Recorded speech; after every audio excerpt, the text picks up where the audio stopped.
Aloha and welcome to Wisdom Dialogues with Hope Johnson, coming to you from Hawaiian beaches on the beautiful big island of Hawaii. Hooray! Yay, thank you for joining. So I've got a lot of juicy stuff here. I'm going to dive right into it. This one is for Lori, okay? So she wanted to talk about this. I don't see that she's on with me right now. Maybe I'll pass that one up. Yeah. Okay, here's a fun one. Please elaborate some more on this one. Depression, bipolar disorder, and psychosis are perceptions held in place by belief. Whether they appear to be your issues or belonging to someone else makes no difference. To heal any perception, take care of the feeling it triggers in you instead of making the perception real. Okay, so this is just one example of things in your perception that are not actually real things. That the ego is quick to judge as if they're real and something is wrong. For instance, the depression, bipolar disorder, psychosis. Okay?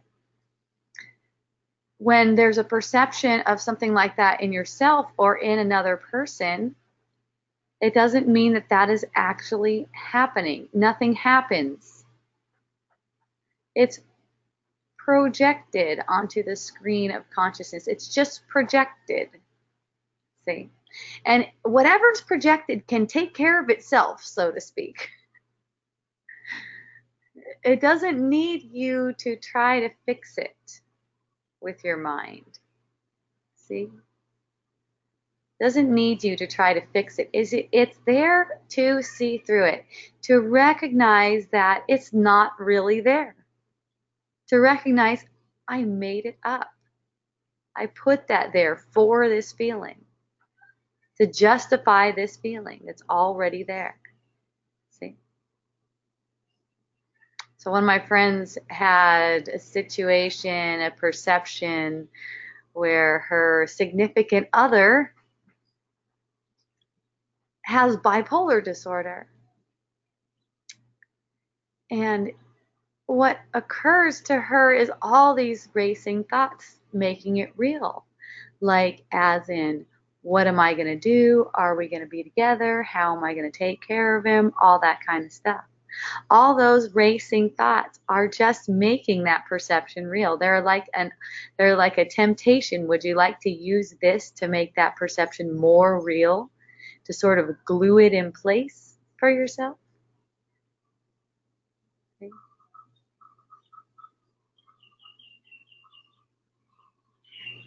But if you're willing to recognize that this is just a perception and nothing else,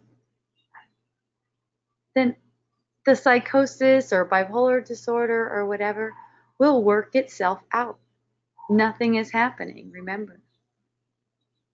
Nothing is happening. Taking care of the feeling it triggers in you, that's basically going to compassion. Is letting that feeling be there as it is without using it to make something real, to make the thoughts in the mind real. See, what normally occurs when a triggered feeling arises, the reaction is to try to justify it. The last thing the ego wants you to see is that the feeling is already there, that it actually has nothing to do with the perception, that even having the perception of bipolar disorder doesn't have the power to make you feel that way. Okay? Even the perception of what will I do doesn't have the power to make you feel that way. Only you have that power. You brought that feeling to the table. And that's the last thing the ego wants you to see. Because something needs to be wrong in order to hold this sense of separation in place. The ego is basically fed with fear. Fed with fear. So these, it's like fear struck in your heart when there's a diagnosis of bipolar disorder. Oh, that's terrible.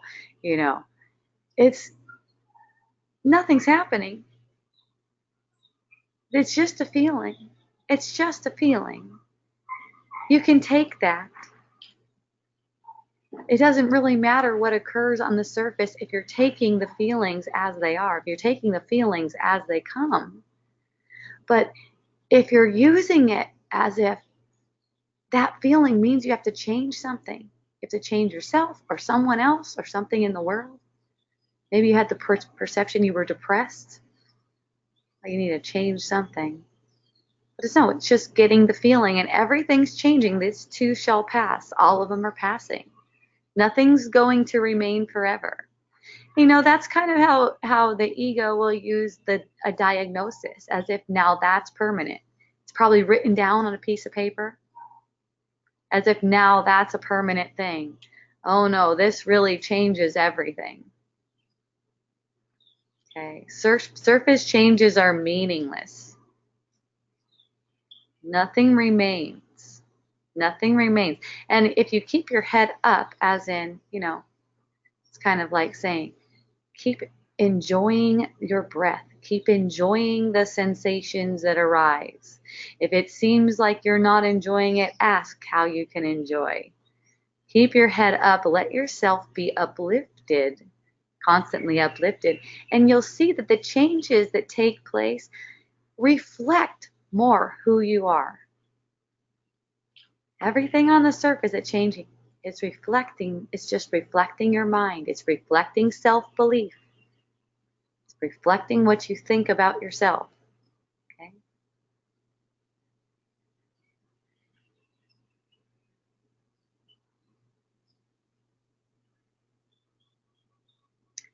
Okay, here's another one. Insecurity is the ego's form of humility, which is really arrogance in disguise.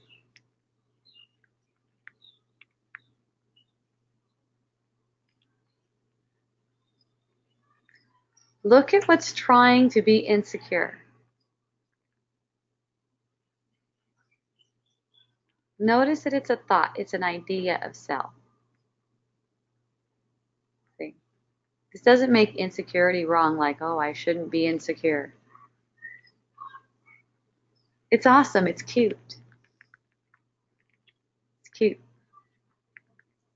What's being insecure, what's acting insecure, is acting insecure in your perception.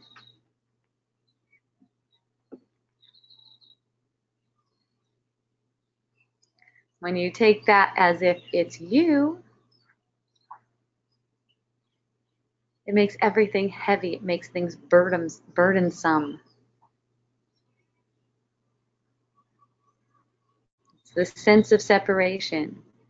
And I say it's arrogance because it's as if this thing that you perceive, feeling insecure, is actually you. It's not. It's like an idol. It's like an idol propped up in the face of who you really are, making a shadow.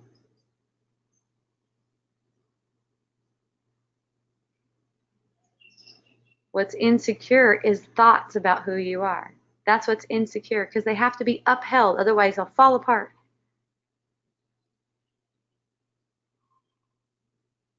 Ego basically speaks for separation. So ego is saying these thoughts about you are who you actually are.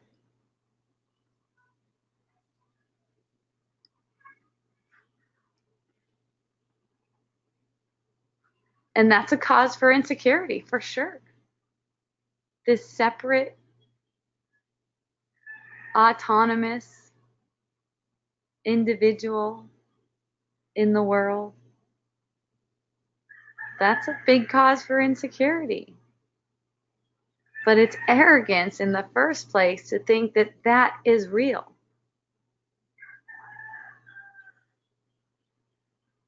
It's a thought construct, totally supported and projected in the mind. Supported and projected in the mind, in your mind. This individual that seems to be separate, that seems to be in the world, it's projected in your mind.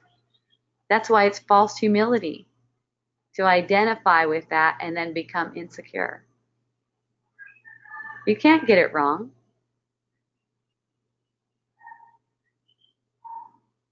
You can't get it wrong.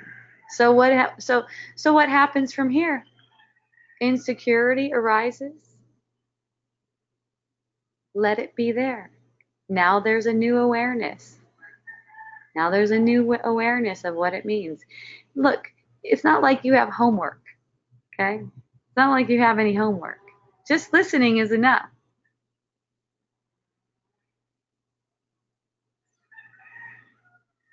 Just tuning in, it's enough. Let your body's energy field receive it in a relaxed way, because there's nothing to do.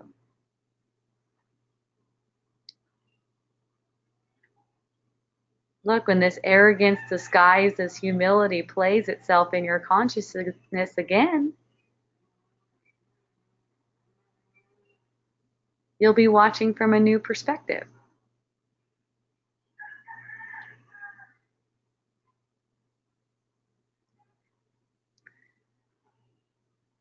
I would say the only thing that seems like a little bit like effort is staying focused on the truth. If you have an upset feeling and you feel lost, you are not focused on the truth. That's all it means.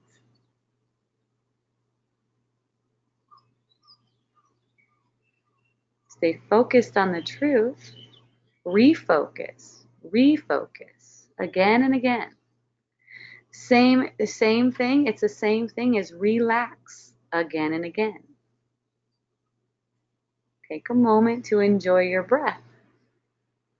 Refocus, relax, and watch this false sense, this false humility, which is really arrogance, play out.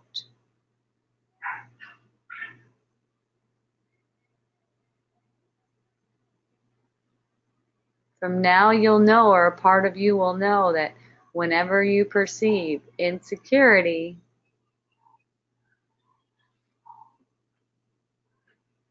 it's based on arrogance. Just watch. Watch what occurs. That'll change you. You don't have to change yourself. You didn't make yourself either.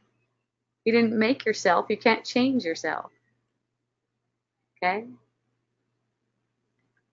You made up who you think you are.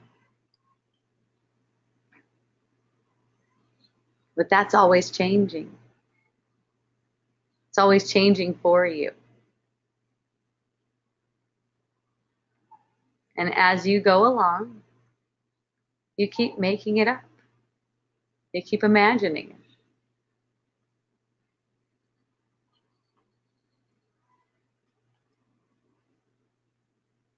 Some of you may want to try to imagine yourself as something. No need.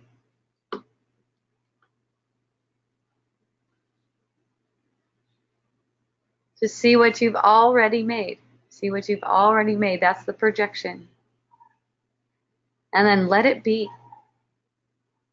It'll just be a vessel for the spirit then. Let it be that. Whatever you perceive it to be, just let it be that. Because it's not really happening. It's not really there.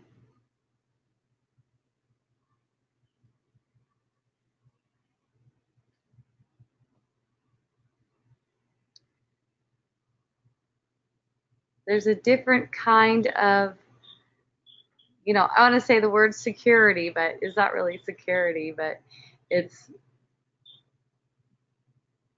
just knowing who you are, knowing that it's all a projection of your own mind. You don't mind how you are projected. You don't mind. Because it's only for you. It's only for you. All you have to share with anyone who comes into your perception, who arises in your perception, all you have to share with anyone is your love. And you cannot be sharing that unless you are receiving it for yourself. Okay? What do I mean by receiving it for yourself?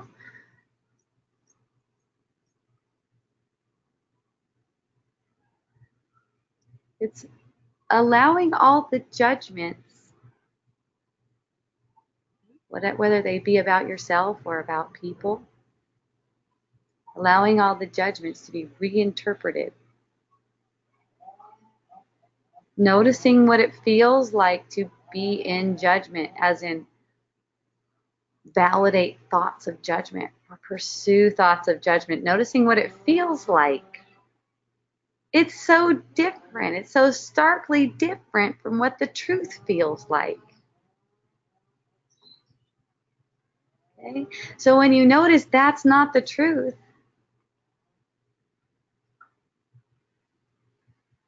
it's not being upheld as readily anymore by you. Why should you? What's your motivation now? The motivation before was fear.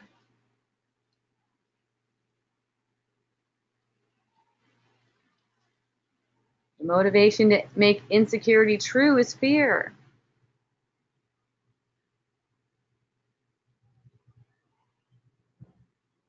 It's not, and there's no problem with it. There's no problem with it because it's not true. And it's not humble. It's arrogance. Get that there's no problem with it and it's arrogance at the same time? The arrogance is there to be seen, to be played out in your awareness, not to be judged, not to be changed. It'll change on its own because it's not there, because it's not really there. You're going to see through it. It's just ignorance. Ignorance isn't really there. Okay? It's a projection. Okay, moving along here. Oh, let me see if Lori joined. Oh, there's a time change. That's right. She might not know we're on. I'll email her and let her know.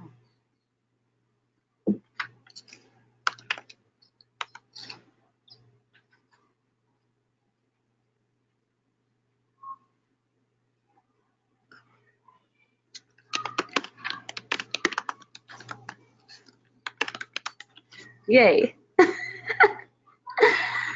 Okay. Next one. Let's see. Well, the last two, I think I just have two more. Two more. They're both from Lori, and she would like to have dialogue on that. So I'll go to something else. That way I don't talk about it twice. Isn't that for fun?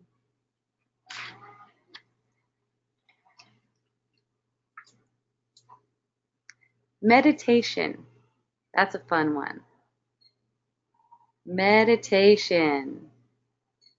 So much what I see involving meditation is form over substance. Going for this meditative pose a certain amount of time every day, a certain amount of days every week,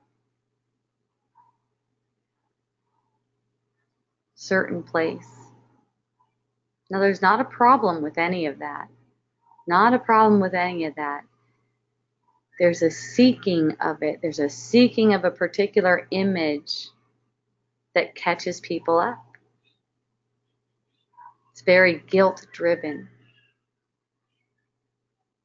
Okay.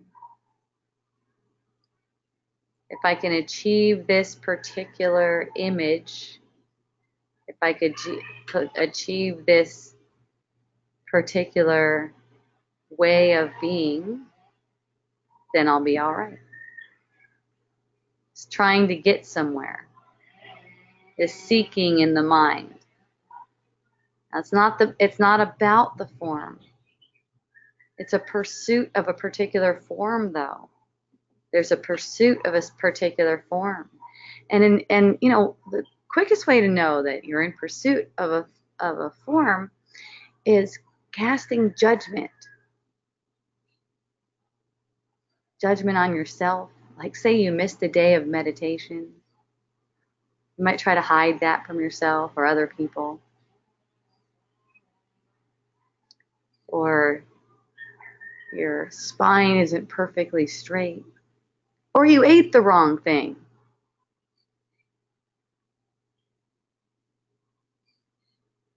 That's the thing, it's a show. No one's choosing these things. It's a show. The only choice you have is to tell truth from illusion. You already know the truth.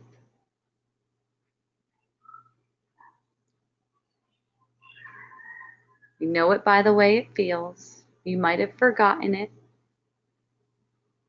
because you've been believing so much illusion. Okay? But you already know the truth by the way it feels.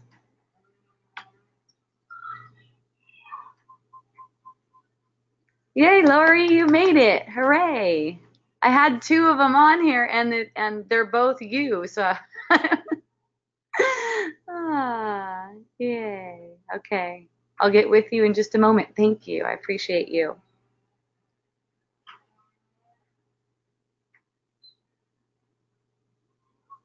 So many times what I see with meditators, especially ones who have been meditating for decades and identify with that, is a heightened sense of judgment, a heightened sense of I have to change the world. I'm the one who has to change the world.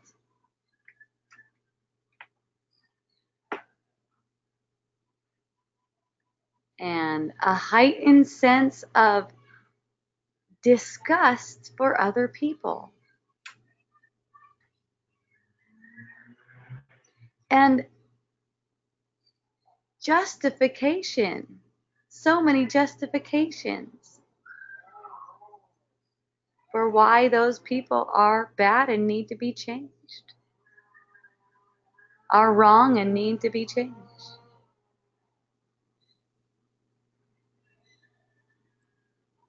If I don't meditate, I don't feel right. Yeah, that's another one.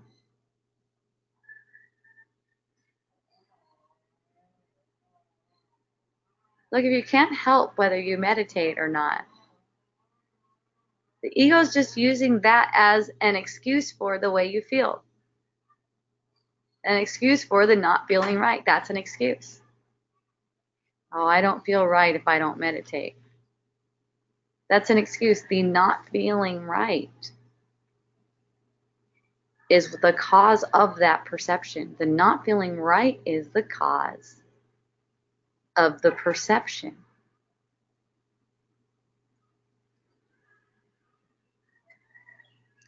A girlfriend of mine tries to make me feel bad. Yeah, because you don't meditate. Well, that's because she feels bad that she's not meditating. That basically, you know, whenever it doesn't happen for her, she feels bad. So, you know, okay, you could say, yeah, she's trying to make you feel bad, but then at the same time, she's also extending love. So by not accepting that invitation to feel bad with her, then that space between you collapses.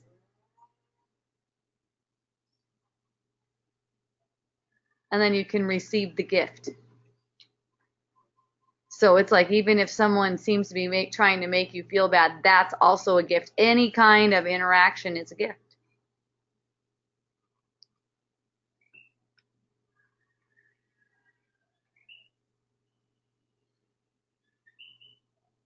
But the quickest way for you to know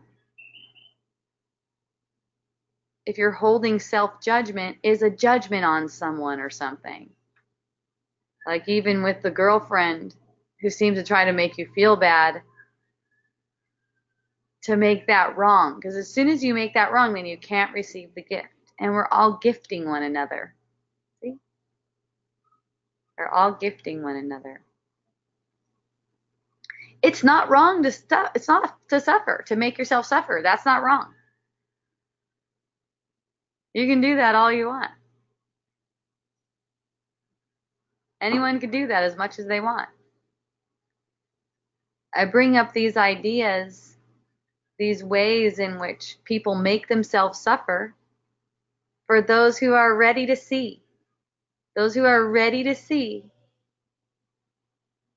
how they make themselves suffer will be stoked to hear about this. They'll be stoked to hear about this. What if you've been meditating for decades and the whole time you've been in judgment and you realize, wow, I've been in judgment this whole time.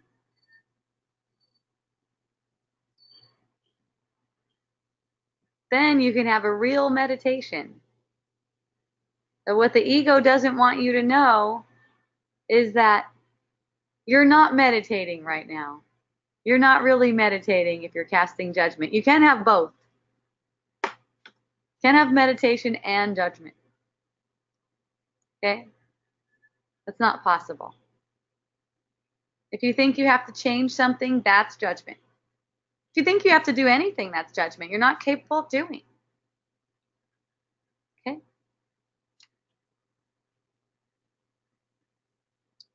So hooray. Okay, Lori. I have 2 from Lori. Yay. Let's see how I get her on. I just go like this. Oh yeah, there it goes.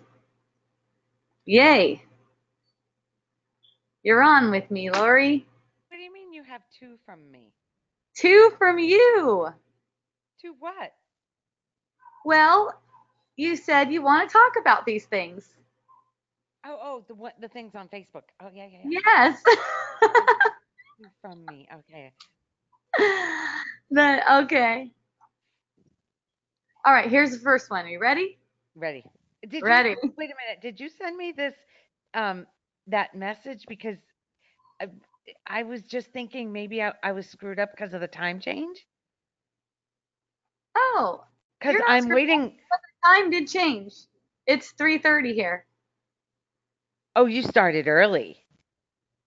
No, I normally start at 3. Okay, cuz it's usually 9 for us. Yeah, And but your time changed. right, Mine so now it's an hour earlier. Yeah, it's Okay. an hour earlier. Okay. That's nice. That's nice. You like it? Yes, I do. Yes. Oh, okay. I I just did I was waiting for 9 o'clock. Oh, I'm I'm glad glad I you emailed you. I'm glad you sent me that too. Uh-huh. Okay. Yay. Yeah, because these are yours. You wanted to talk about these. Right? Okay. Yep. So holding grudges sets you up for accidents involving injuries. Yes. Ask to realize what you are really holding before it manifests physically so that you can make a choice for peace instead. And Lori said, I really want to talk about this one, Hope. Because my girlfriend has a lot of, she's always feeling like the victim. Okay. Okay. And she sent me another message today saying, I tripped over a chair and I landed on my back on the cement and I busted my head and I got another concussion. It's like the third concussion in a year or whatever. Mhm. And I'm like, it, I guess there's at this point, because she says, why me? Uh-huh. Capital letters, why me? So Uh-huh. the victim thing is big in her. Yes. Yes. Yes. How awesome of her to show that for you. Yes. So, okay, so she's showing me where it is in me. Well, it's not like that. Okay? Okay. It has to do with your reaction. Yeah, my reaction is not, there's no compassion Okay, yeah. So that's just showing you where you're withholding compassion from yourself. from myself. Right, from yourself. Because that's you. She's you. She's really you. So it's where you're withholding compassion from yourself. Because when you let it be, see what's going on is there's a there's a clenching. You could say there's a kind of gripping in your body's energy field when you're not allowing the compassion in. It's not really something that you give, like you give it across or something like that. It's always coming from your core, and you have to hold it back. Like you actually have to do something to hold it back, to hold that against her, which is really holding it back and holding it against yourself because it's not letting it flow like from your core to everything. Hmm. Well, I know that the thoughts are like again. Okay, so that's for you. That again, that's for you. You see the voice inflection there. Yep, I did. So, so you're going to keep on getting the same kind of perceptions over and over again because that voice inflection and that feeling isn't being met with compassion right now. Right. Definitely not. The feeling in you isn't being met by compassion. That's a choice you're making because you're believing the oh my God again. You're Mm. believing in that oh my God again and not recognizing that that bad feeling that you have with that oh my God again is actually making that whole scenario play out. Oh.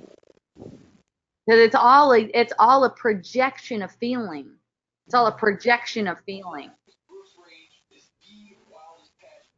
So see when you hear something like that and you immediately go, "Oh my God, they're doing that to yourself," and you start to feel fear, that's exactly what the ego needs to keep it going.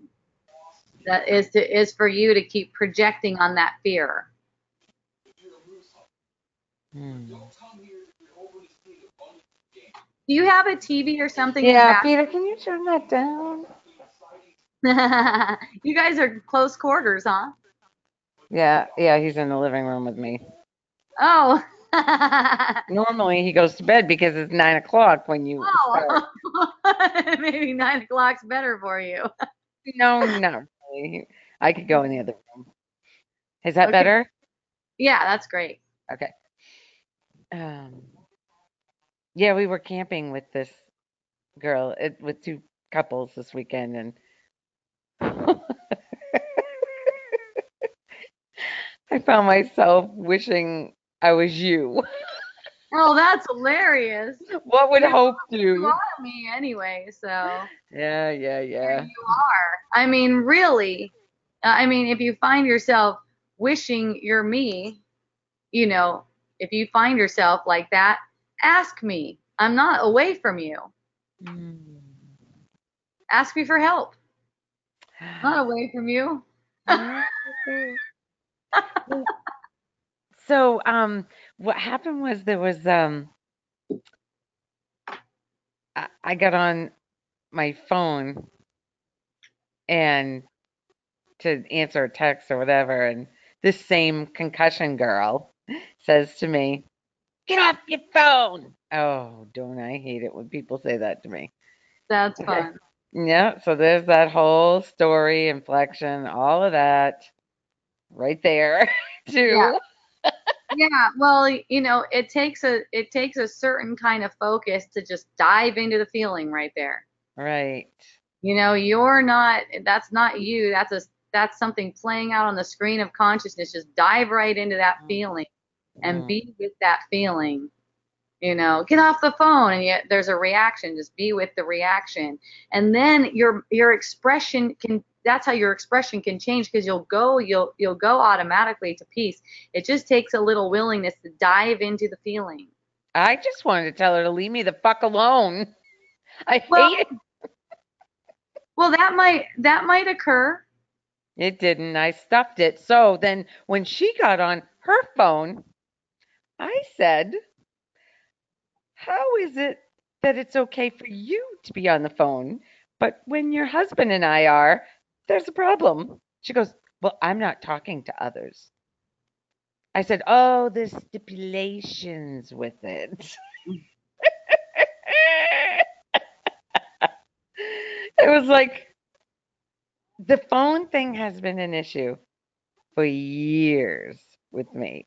Seeing that, and I'm done. I want to be done. Seeing when people tell me to get off of it.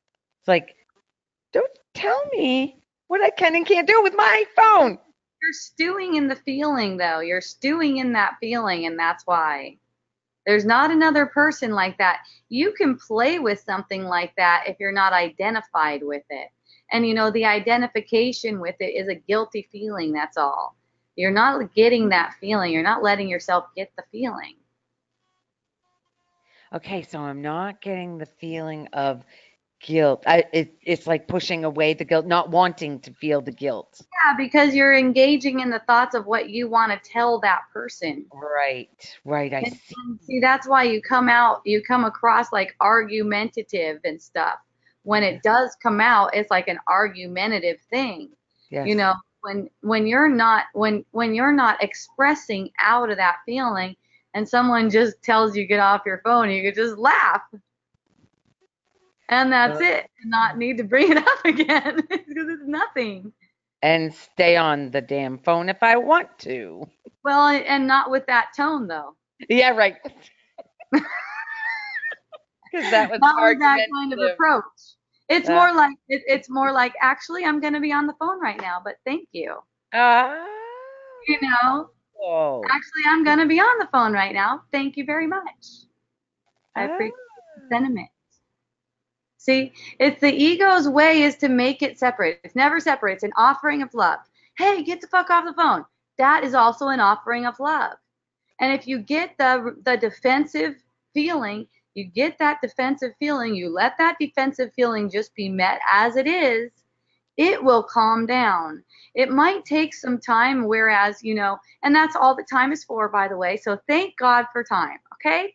That might take some time where you just have to be quiet. That's what I found myself at first. All I could do was be quiet. But just being able to imagine a response that comes from love, I find that helpful. Just being able to imagine it and asking to see. So you could in that space, especially if you're like, I wish I was Hope, you get on that in that space and someone says, hey, get off the fucking phone. You can be quiet. Now I'm just making a suggestion to your consciousness. You don't really have to do anything.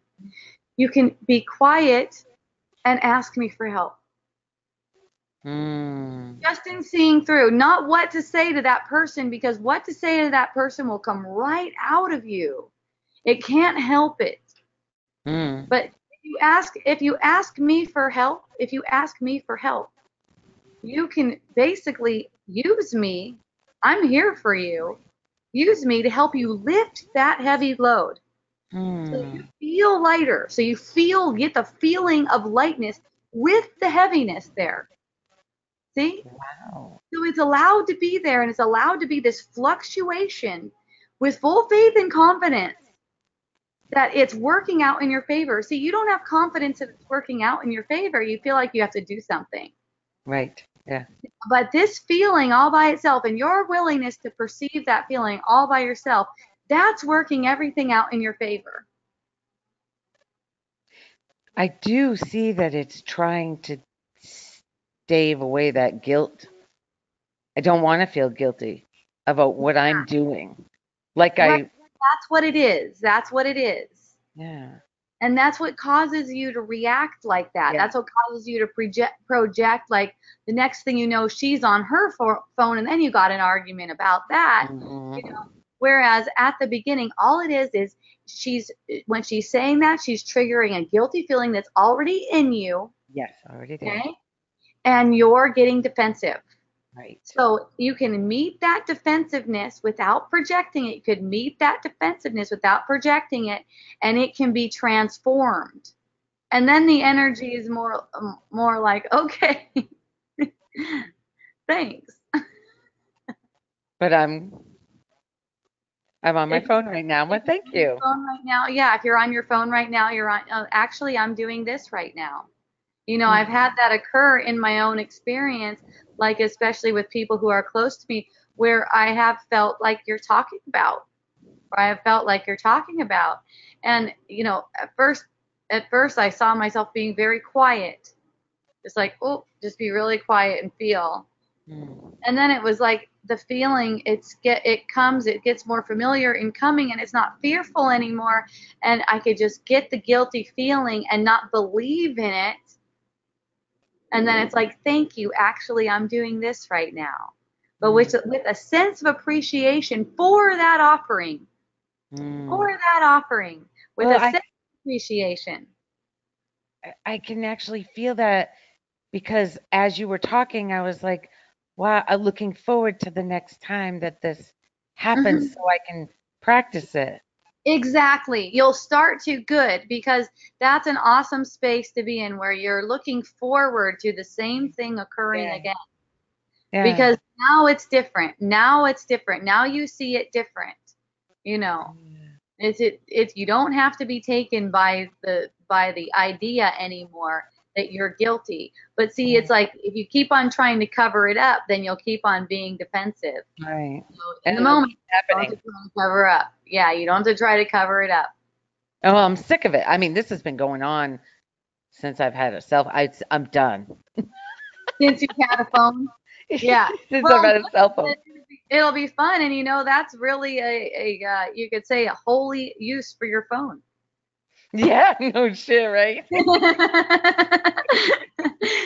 Use it to dissolve guilt. Use your phone, your body, use everything for dissolving guilt. Yeah. And you'll be celebrating more, and you'll see that everyone is so friendly. You'll see that everyone is so friendly in reality. No Right. matter how they've been presenting themselves, you'll see how friendly they are. They're all extending love all the time. Wow, what a different way to see it. Yes. Jeez. And then they don't have to defend themselves being on their phone either. See how you try to put her on the defensive when you feel defensive? Yeah. Mm-hmm. And everybody is accepted for being on their phone. There's no evaluation of how much people are on their phone or anything. See, because Mm. the more you harbor the guilty feeling like that, the more you harbor it like that, the Yeah. more you're gonna find yourself on your phone and feeling guilty. Yes. Yes, I see that. Yeah, That's how it's been. In every situation, yeah, I get a text and I pick it up reluctantly, but yeah, I'm doing it, but I'm feeling awful about it. yeah. And the thing is, you're not doing it, and the doing it is Right. is just occurring to you. It's occurring Exactly. to you in your mind, and you have a habit of feeling awful about it. So it's Yep. like you have a wound already, and she Yep. just kind of like touches that wound. Mm-hmm. Totally. It's fun, but she could also be used for healing it, which is what she would actually prefer. Mm-hmm. Actually, me too. Yeah, and you too. Everyone would prefer Lori to just be like, okay, Yeah. It's thank you. okay. It's I okay. appreciate you. Yeah, it's okay. And then when they're on their phone, it's okay with you. I've never had a problem with anybody else being on their phone. I've never said to somebody, "Get off your phone." And by the way, Constance appreciates you. Oh, oh, right. She sent me something about a Course in Miracles that I started to listen to this afternoon, and I got to get back to it. But I've had so much going on, I just couldn't. And She then sends you, cool stuff. what? She sends cool stuff. Yeah, I'm anxious. I just started watching it, and then I got dragged away because I was making dinner. There's been a whole night of, and then you popped in an hour early. I was like, wow, this whole night has gone different than I thought. Yeah, and it's all occurring on the screen of consciousness. You cannot get dragged away from anything because it's occurring to you. Isn't that rad? Rad, baby. Okay, now tell me, Julie it's said all it doesn't bother her that you're on your phone. well, I'm not with her. It's like people take it personally. Yeah, If Yeah, that's it. That's the whole thing. They take it personally. Yes. Yes. And I noticed the guilt with the phone thing all the time. I had a sweet young guy over here and he started getting really excited on his phone. I don't know, someone texted him or something. And then there was another girl here and so she and I just started to having a conversation, without him because he was very excited on his phone doing what he was doing on his phone.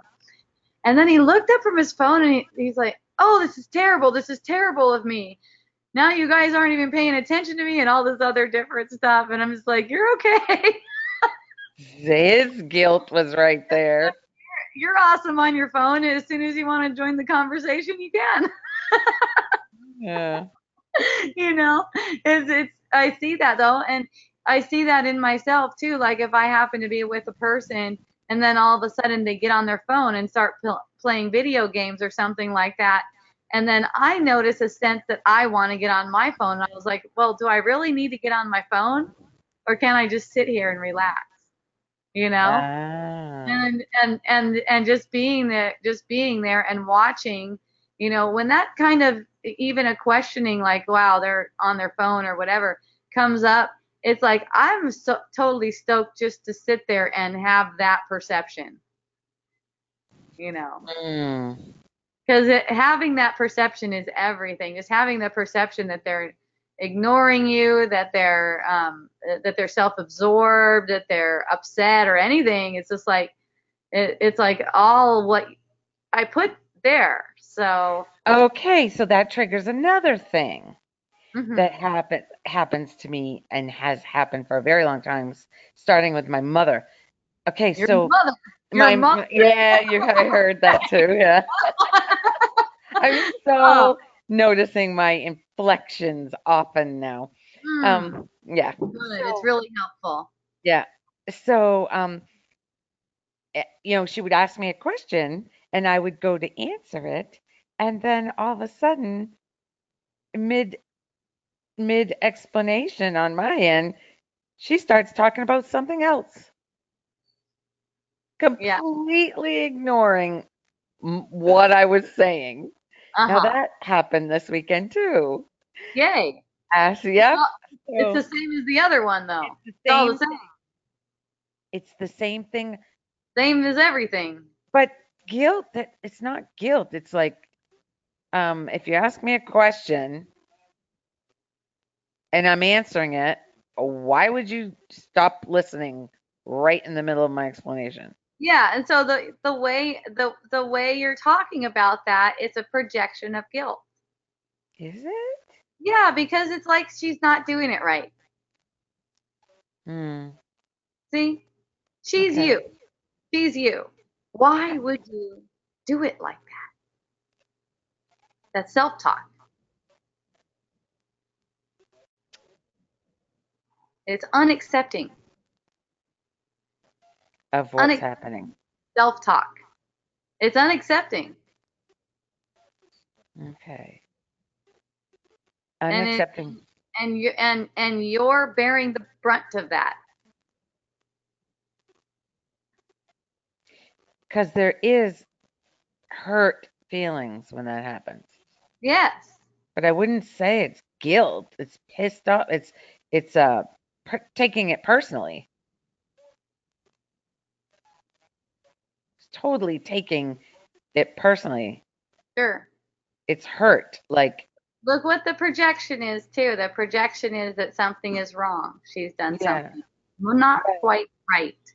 You know, right. is that's the guilt playing out. That's the guilty projection. Okay? That's to keep it so that you don't feel it. You Okay, don't so the you don't guilt. have to get the full effect if you're making her guilty. I'm not trying to see the guilt that I'm covering up. Yeah, well, it would be the same if you were making yourself guilty. It's the same thing. Like yourself is also a projection. Okay? If you're Oh, making anything or anyone guilty, it's a projection. It's the same as yourself. So see, if you're projecting guilt, that's guilt projecting. oh. Same exact as if you're making yourself guilty. It's the same. That's self-talk. Why would you do it wrong like that? That's not how you do it. Mm. See? That's a projection of guilt. It's like something is wrong. Okay. So your responsibility and what you really want in a situation like that is to get the full feeling effect of that guilty projection. Get the full feeling effect of that guilty projection and stop projecting over it.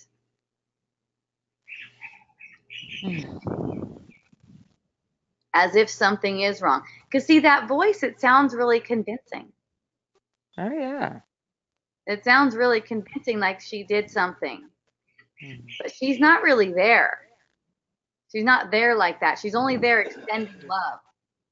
She's only there with like you could picture it like a big heart with a light extending love. That's all. It's the way she's there. It's the way she's really there. It's much closer to the truth. See? And But it's my guilt that makes the anger or the let's say this, you don't really have any guilt. It's your attraction to guilty thoughts.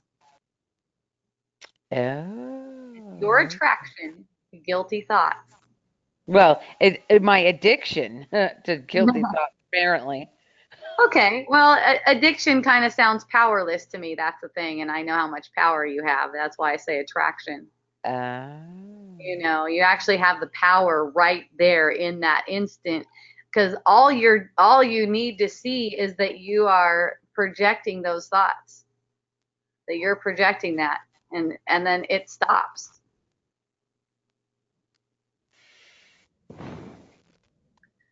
It seems Julie like said, so much work. that's the ego. Isn't that so fun? It really, it, I don't know. Okay, Julie said what?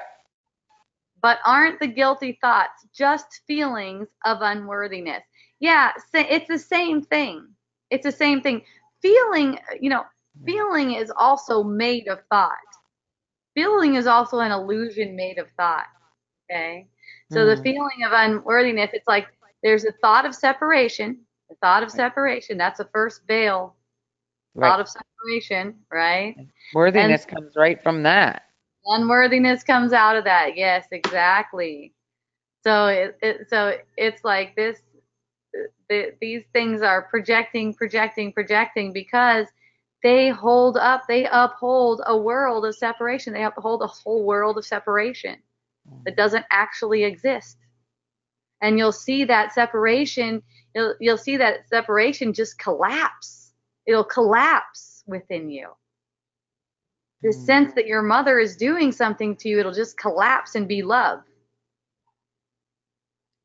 that sounds You beautiful. what it is, where it's coming from. What's making it seem like she's doing it wrong right now? Why can't she talk over me right now without it being a problem? I'm just having a perception of that. See? Just ask. Mm, Ask me if you want. How can I see this mm, different? Because it's not like our consciousness, it's not like we're separate at all. If you ask, it's going to be given to you.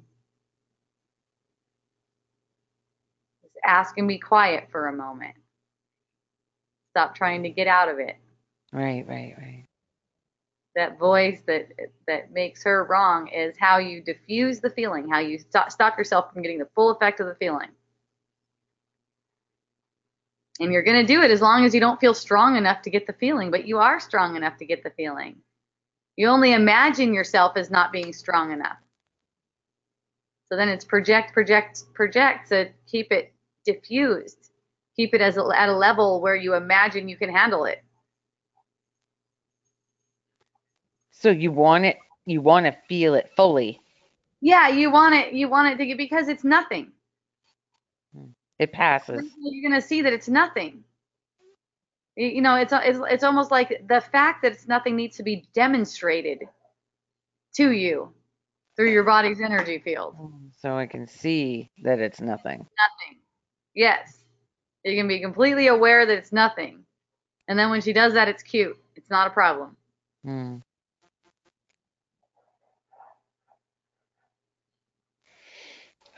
Whoa. Okay. My mom will mid-sentence ignore me too, and the feeling of unworthy happens. I feel like it is a control drama to induce guilt and keep it going. It's all me saying I'm not worthy of her attention, which wants to give her guilt right back. Yep. Yep. Yes. Yeah, what a blessing to see that. Because that means transformation is afoot.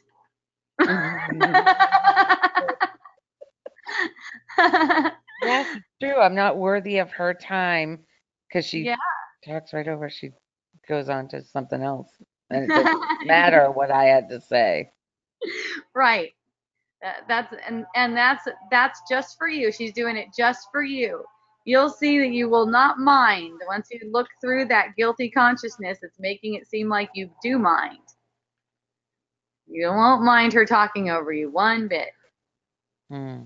There'll be no cause for making any drama or trying to guilt her or tell her that she's doing it wrong, or feeling like she's doing it wrong or whatever.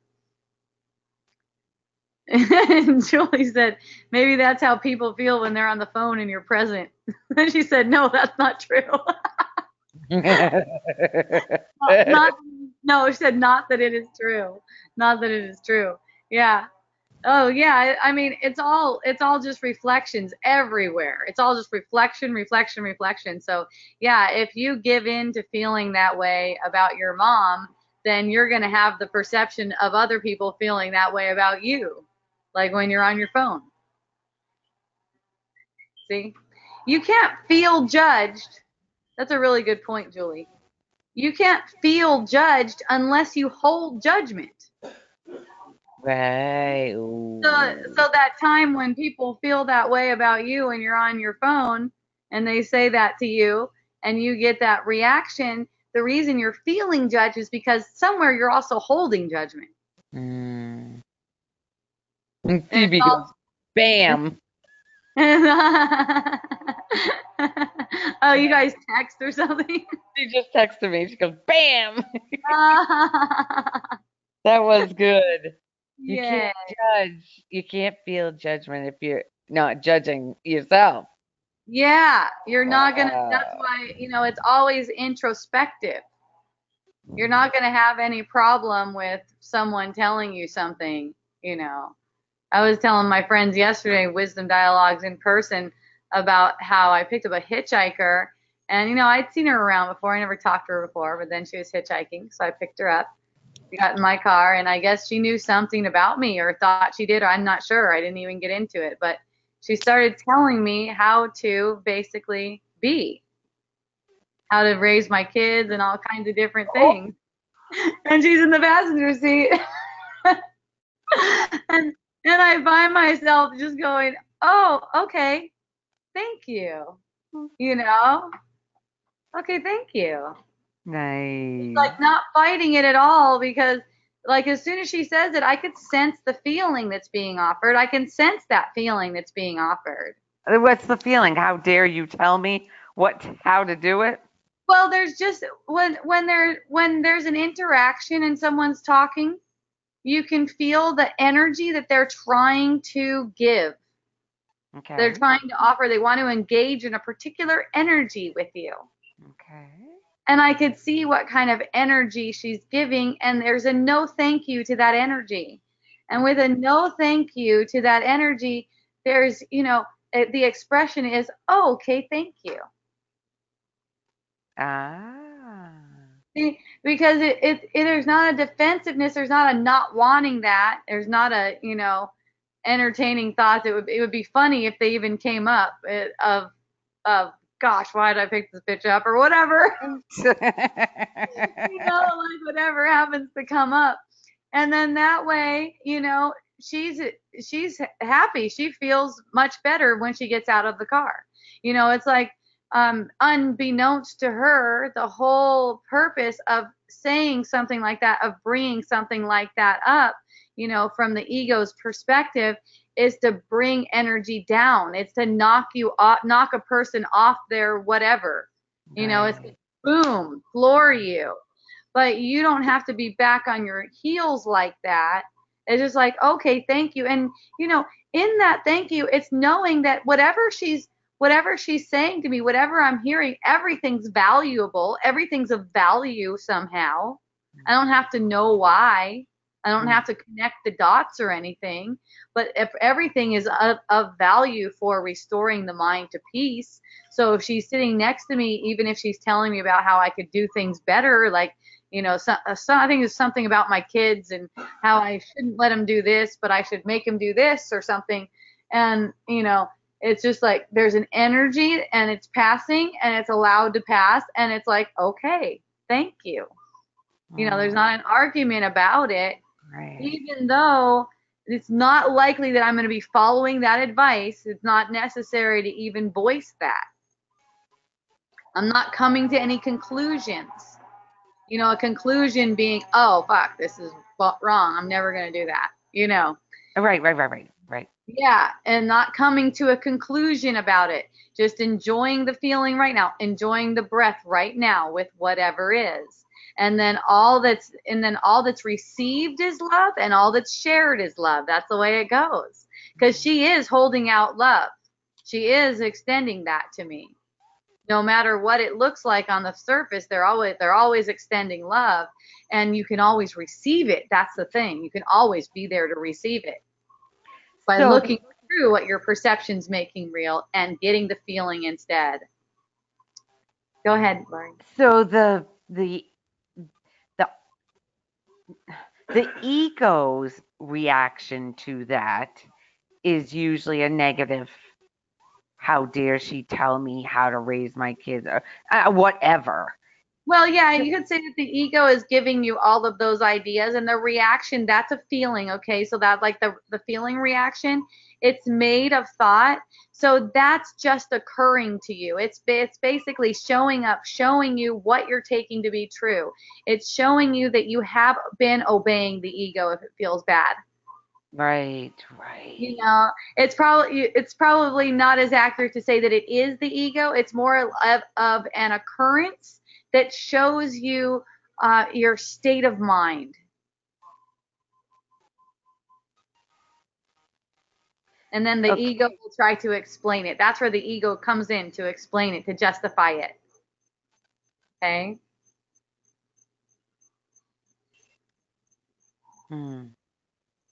Because it's like an automatic reaction, not just, we're talking universal. Oh, yeah. Yeah. Yeah. So it's not. It's wired like that. The body's wired like that. But look, you're gonna see, you'll have a new body. That's what it seems like. That's what it seems like in my perspective. Like I got a new body because the body doesn't react like that anymore. Oh, that's beautiful. And it doesn't. It does react on occasion. Definitely not like it did, but it does react on occasion. And anytime it reacts, it's just met with compassion. That reaction is met with compassion. It's not bad. Oh, there's no. Oh, I shouldn't have done that. I should be beyond this now. All of that.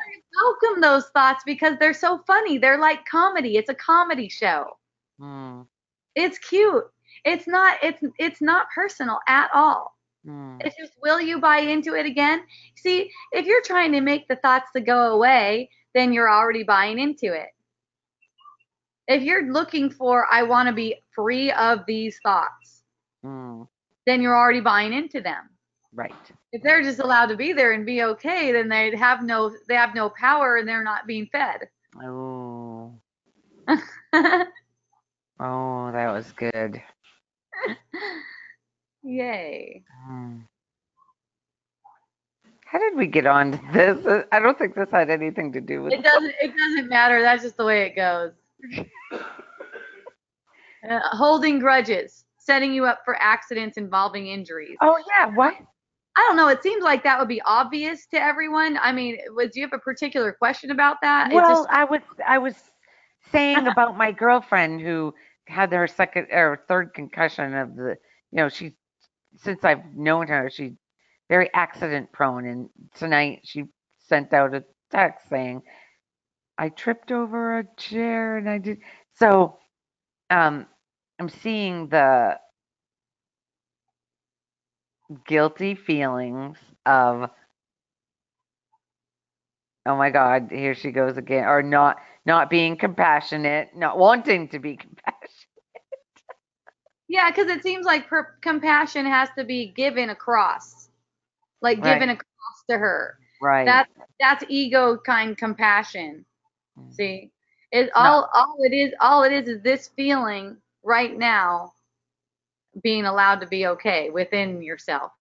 The feeling within yourself, just allowing it to be okay. mm, That's all. that's And all. that's where the compassion comes in. Then you might find yourself expressing compassion. Expression of compassion is just the same feeling through some kind of activity, talking, texting, whatever. It's the same feeling though.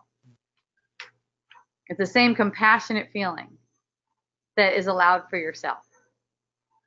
See, Mm, when that happens, it's a triggering for you to withhold compassion from yourself.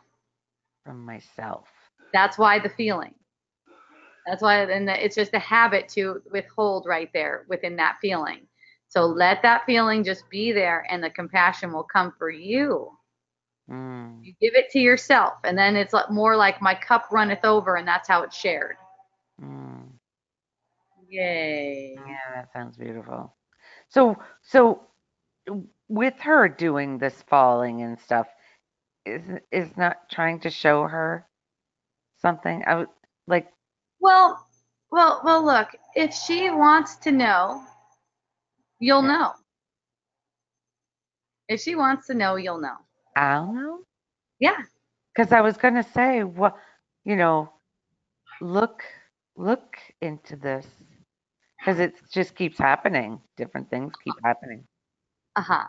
Yeah, you don't have to help her. I didn't. I didn't.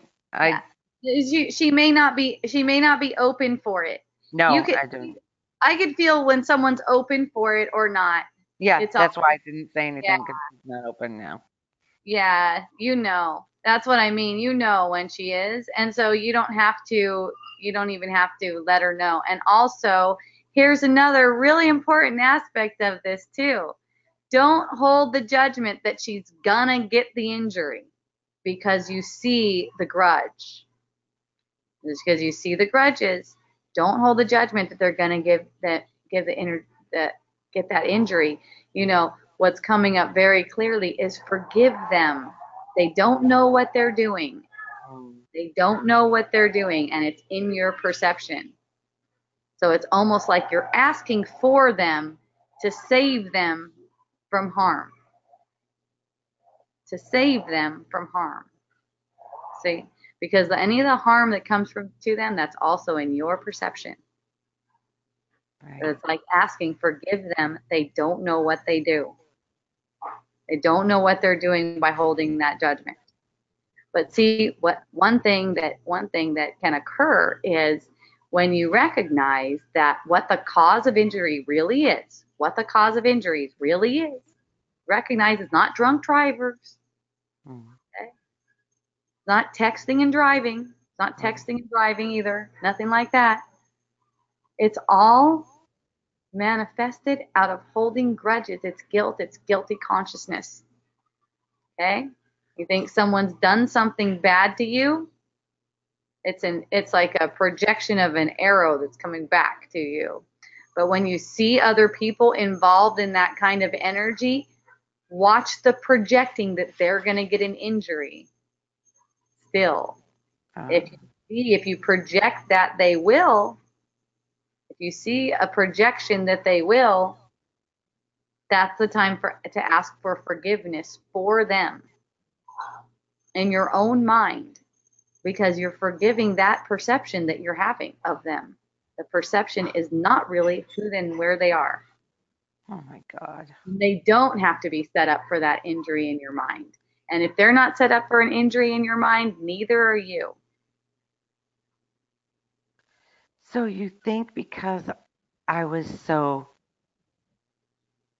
um, judgmental with her this weekend, it was so hard to be around her. That that my perception of her that it's caused her falling, her tripping over the chair, and Your perception, everything that you perceive comes out of your mind. You have full dominion. That's why I'm saying you can ask for, when you see that dynamic playing out where someone's holding grudges and getting injuries, you can ask for the forgiveness instead of pursuing thoughts about how, see what happens. Oh, I know why they got that or okay. whatever. Well, see, so it's not that I projected this to happen to her. Well, everything that you perceive, everything in your perception, you put there. Let's put it that way. However you perceive her, you put that there. Mm, Okay? And you can tell how engaged you are with it by your reactions. So if someone that's close to you, someone that you know like that, you can in effect heal that. and I want to heal it. I want to. Well, you know, it's not in the future. All right. It's not Now, in the future, it's just now. mm, It's just right now. It's like this forgiveness that what I think is happening isn't really happening. What I think is happening isn't really happening. No, she doesn't need any punishment. Even though I perceive her holding a grudge, she does not need any punishment for that. Okay? and neither do I. And neither do you. That's the thing. And neither do you. Because if she needs punishment, so do you. Right. Okay. Yeah, that's the whole thing, Lori. Okay, so Julie had a good question right here. So the clumsy 2-year-old came in with that consciousness. Well, here's the thing, Julie. To perceive a body in the first place, to have the perception of the body of a body in the first place, there's a split in the mind. Okay? There's holding on to a perception that there's separation. There's a strong belief in separation. Okay? And fear that goes along with that. Physical body is manifested out of that. A body that's set in time, that's born and also dies, is manifest out of that. Now, when you're talking about a 2-year-old, that has a lot to do. That has a lot to do with the parents. There's so much for the parents there when having the perception of their child injured or sick. There's so much for the parents there especially the younger the child is. The younger the child is, that's so much a projection of and for the parent. It always is, but look how how it's set up with a young child, so much, what is the word, vulnerable, appearing so vulnerable. The young child, yes, in the parent's perception, yes, they're not having much of a perception yet. Now they're not having, it's not that developed yet. It's not that developed yet. I don't even remember most of the stuff that goes on. So a lot of that up to, I'd say, maybe like teenage years or so, teenage years like that. You could say it's more for the parent than it is for the child to see So, through. It goes with bullying or anything like that. can Um, you relate it to when Blaze was? Remember, he had to go in a helicopter to the just a couple yeah. years. Can you relate it to this? Oh yeah, I mean any kind of injury that occurs, it's for the one perceiving it. So, I shared so much about that, about how he hit his head really Right. hard, had convulsions, and he went unconscious and was delivered to the hospital.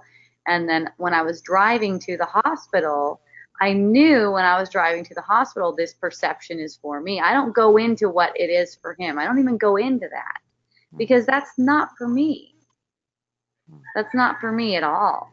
So what's for me is my perception of it. What's arising for me, and it's all just looking at any kind of concept that arises like something is wrong, as if this is actually happening. Oh, are you scared now, Hope? Look, your son might die. Are you scared? You know? And it's like there's no need for fear when I can be in the car driving over to the hospital and there's a fearful feeling coming up and these kinds of thoughts, they're just allowed to pass through. See? So everything that I perceive is for me, and that even includes if I hear about someone getting raped, if I happen to watch the news and see something on the news, it's all the same. It's all just perceiving. See? And when it comes to children, notice the parents' reaction to to the child's illness. It's like way more than the child's too. You know, notice the parents' reaction like that. It's like way more intense than the child's. Like all the fearful things start arising. And it's like that, and then the child doesn't get the same kind of loving care if the parent is engaged in guilt, is engaged in guilty consciousness. With my son, the main thing was it's like seeing through any guilty consciousness, to have doctors and stuff come in and tell him how he should have been wearing a helmet and stuff like that, and just notice the feeling of that feeling. Oh, you shouldn't have done that. You should have been wearing a helmet. And notice what kind of feeling is being offered and also what kind of feeling is being received. I could see the whole play occurring, but none of that stuff has to stick. Right. None of that stuff has to stick because I don't buy into it and it's all arising in my perception. And also he was totally okay. I guess it seemed to them like it could be a big deal or something like that, but there was no fear of it being a big deal either that was fed. I say that was fed because it's like fearful feelings and thoughts are offered. Like, oh my God, what if he's brain dead now or something? It's like, but nothing's happening. So it's just feeling. So any kind of fearful feeling can just be released right there. So yeah, it is all your friends, everyone, someone's injured, someone's sick in your perception. That's all for you. And, it's so easy to let the mind go on, well, this is happening to them because of this for them, and forget about it. It's not happening. It's all occurring for you. And nothing's wrong. It's for you to see that nothing's wrong. Nothing's happening. It's all a feeling being manifest. You get that demonstration. You get that demonstration when you just let the feeling be there. It shows itself to you. Let the feeling be what it is. Why are we so afraid of the feeling? Well, that's how it's set up. That's what the whole world is. The whole world is buried feelings. Right. That's how it's set up. It's the ego fear is of losing itself, the self that it made up. It's all made out of bad feelings. Right, true. So it's like when a bad feeling comes up, it's like there's this need to run away. I need to run away from this. Right. It gets ridiculous. You keep on running away. I heard from a woman today who wants to never live in the same house with a man. No men in her house. Only women. Apparently she hasn't tried living with women yet.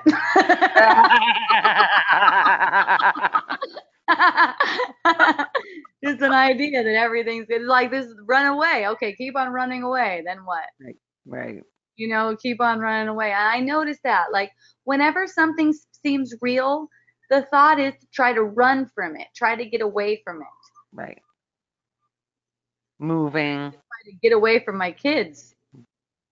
The thought would go to, where do I send them? Who takes care of this kind of thing? How can this get handled? And it's just perceptions playing out. It's just like a dance of energy.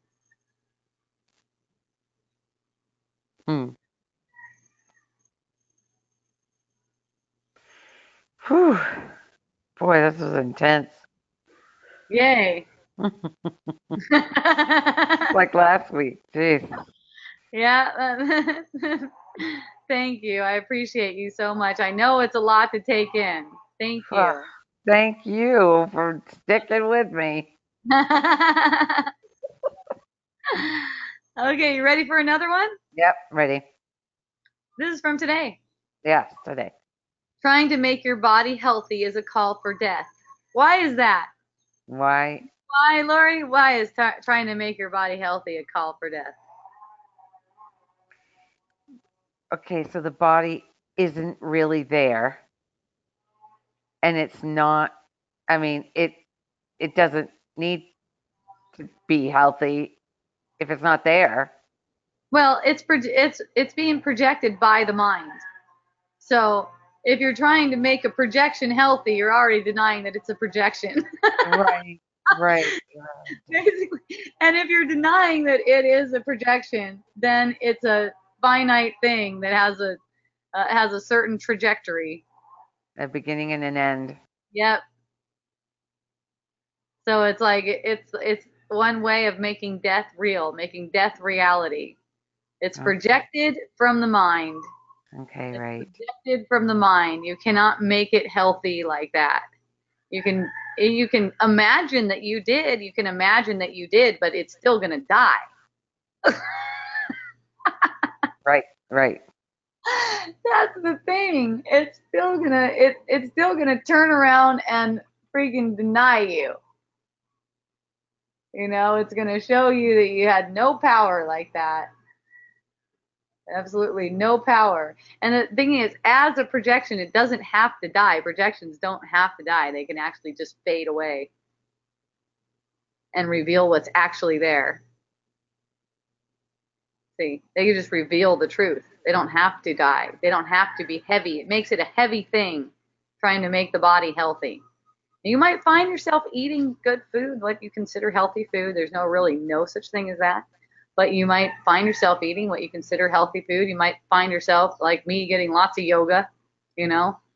Um, but when your mind goes to you're making yourself healthy, you're fooling yourself and making the body heavy, making the body concept heavy. Okay. Mm, It's like and asking for death, asking for that. Because if you think you can make it something, then it's real. Has to be right, real if you're gonna make it into something like that. right, right, You have to think it's real. It's not real though. Real means death. Make it real, it's gonna die. Make an illusion real, it's gonna die. You can't die. There's nothing you can do about it. It's not gonna happen. Physical vitality reflects what's true about you. So there's basically reflections, there's the good and the bad, right? There's the good and the bad. Oh, I like this, I don't like that, right? right. Everything that seems good to you is a reflection of what's true. Everything that seems bad to you is a reflection of the thought of separation. Okay? Right, You right, have you have both in a world of polarities. You have both. right. Okay? So pretending that you can make the body healthy or sick denies what causes your body to occur to you in the first place. In the first place, right. A projection in the first place is not Projection in the seen. first place. Yes, Mm, it's a projection in the first place. So if there's a projection of lack of vitality, that's a projection of the thought of separation. mm, The thought of separation itself is not true. So not only are you seeing an illusion, you're seeing an illusion that represents the thought of separation. So if you take that and make it real by trying to turn it around, trying to make it go the other way, it makes the body more real in your mind. It makes it a mm. heavier concept, a Yep, I see stickier that. concept in your mind. That's all. It doesn't mean it won't turn around. See, here's the thing, and here's how these things come. It's like when you recognize that the body is just a projection of the mind, you don't have to be looking for some certain thing. You might just hear something, and that thing, whatever it is, maybe it's something that's a cure for you or a remedy or whatever. It appears to be that. It appears to be that on the surface. It just occurs to you. You don't even have to try, and you get the guidance that, oh, go for it. Mm. And you're just, it's a story playing out on the screen of consciousness. You don't have to try to engage yourself in it. You don't have to try to make the body healthy. Like, it's already known that a healthy body represents what's true. So keep on focusing on what's true, and your body will follow. Oh. Body follows suit. Even the perception is transformed. Even the perception gets transformed. Focus on the truth, not focus on trying to make the body healthier. See the Right. difference? Yeah. It's like trying to get something for yourself, trying to get the body to do something for you that you like, as opposed to letting the body be used to awaken your mind, which is what it's really for. Mm. See?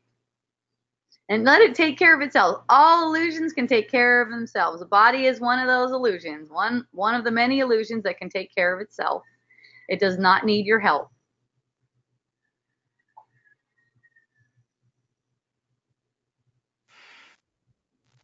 Wow.